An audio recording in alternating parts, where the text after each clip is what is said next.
সামনে টি-20 বিশ্বকাপ। এর আগে বাংলাদেশের প্রতিপক্ষ যখন জিম্বাবুয়ে, তখন দ্বিপাক্ষীয় সিরিজটিকে সহজে পরীক্ষা নিরীক্ষার সিরিজ বলা যায়। আজ চট্টগ্রামে জিম্বাবুয়ের বিপক্ষে প্রথম 5 টি-20 সিরিজের প্রথম ম্যাচ পূর্ব সংবাদ সম্মেলনের আবহ তেমন ছিল। বাংলাদেশ দল সিরিজের সম্ভাব্য ফেভারিট, এই ভাবনা থেকেই হলো বেশিরভাগ প্রশ্ন। ঘরের মাঠের কন্ডিশনে জিম্বাবুয়ের বিপক্ষে এই ভাবনাটাকে ভুল বলা যাবে না। এই সিরিজে বাংলাদেশ বড় দল হিসাবেই খেলতে নামবে, আর বড় দল যে কোনো বড় টুর্নামেন্টের আগে প্রতিপক্ষের বিপক্ষে সম্ভাব্য সব সমন্বয় পরীক্ষা নিরীক্ষা করতে চাইবে। বাংলাদেশও কি সেভাবে ভাবছে?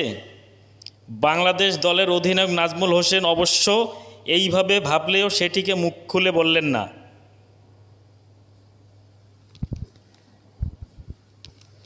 নাজমুল বরং সিরিজ জয়টাকেই প্রথম লক্ষ্য হিসাবে ঘোষণা দিলেন। প্রথমত অধিনায়ক হিসাবে সিরিজটা জিততে চাই, এটাই আমার লক্ষ্য। আর এই প্রস্তুতি তো অবশ্যই, এটা আমাদের মাথায় থাকবে। প্রস্তুতি নিতে গিয়ে যে আমরা খেলাটাকে হালকাভাবে নিব কিংবা দলের পরীক্ষা নিরীক্ষা করব তাও নয়, পরীক্ষা নিরীক্ষার প্রয়োজন হবে না।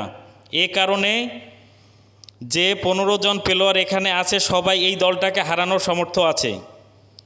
প্রস্তুতি বলবো না, আমি বলবো সুন্দর প্রস্তুতি, বরং কোনো জায়গায় ভালো প্রস্তুতি নিয়ে আমরা বিশ্বকাপে যেতে চাই। শ্রীলঙ্কার বিপক্ষে সর্বশেষ টি-20 সিরিজে হারের পর আবার সিরিজ জয়ের ধারায় ফেরা দলের আত্মবিশ্বাসের জন্য গুরুত্বপূর্ণ, বিশেষ করে বিশ্বকাপের ঠিক আগে। এই আত্মবিশ্বাসটাকে অনেকে ফেক কনফিডেন্স বলছেন, কারণ ওয়েস্ট ইন্ডিজ ও যুক্তরাষ্ট্রে আগামী জুনে হতে যাওয়া টি-20 বিশ্বকাপে নেই জিম্বাবুয়ে। বাছাই পর্বে উগান্ডার কাছে হেরে বিশ্বকাপের টিকিট পায়নি দলটি। কিন্তু নাজমুল টি-20-র অনিশ্চয়তার কথা মাথায় রেখে বললেন, টি-20-তে বড় দল ছোট দল নেই। আপনি যেটা বললেন জিম্বাবুয়ে উগান্ডার কাছে হেরে গেছে, এই জিম্বাবুয়ে কিন্তু কিছুদিন আগে শ্রীলঙ্কাকে হারিয়েছে। ওরকম চিন্তা করলে খুব বেশি পার্থক্য মনে হয় না।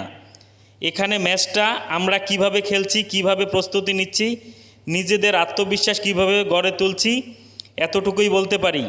সিরিজটা এত সহজ হবে না, অনেক প্রতিদ্বন্দ্বিতাপূর্ণ সিরিজ হবে, কারণ তারাও অনেক ভালো দল। জিম্বাবুয়ে সিরিজটা কয়েকজনের জন্য বিশ্বকাপের চূড়ান্ত দলে জায়গা করে নেওয়ার অডিশনও। নাজমুল জানালেন, সর্বশেষ শ্রীলঙ্কা সিরিজ, জিম্বাবুয়ে সিরিজের দল থেকে বিশ্বকাপের দল সাজানো হবে।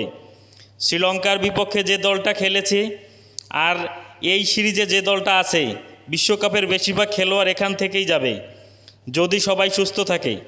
হ্যাঁ, 2-1 এদিক ওদিক হতে পারে, তবে বেশিরভাগ এখান থেকেই যাবে। নির্দিষ্ট করে 3-4টা পয়েন্ট মনোযোগ থাকবে, এভাবে বলা মুশকিল।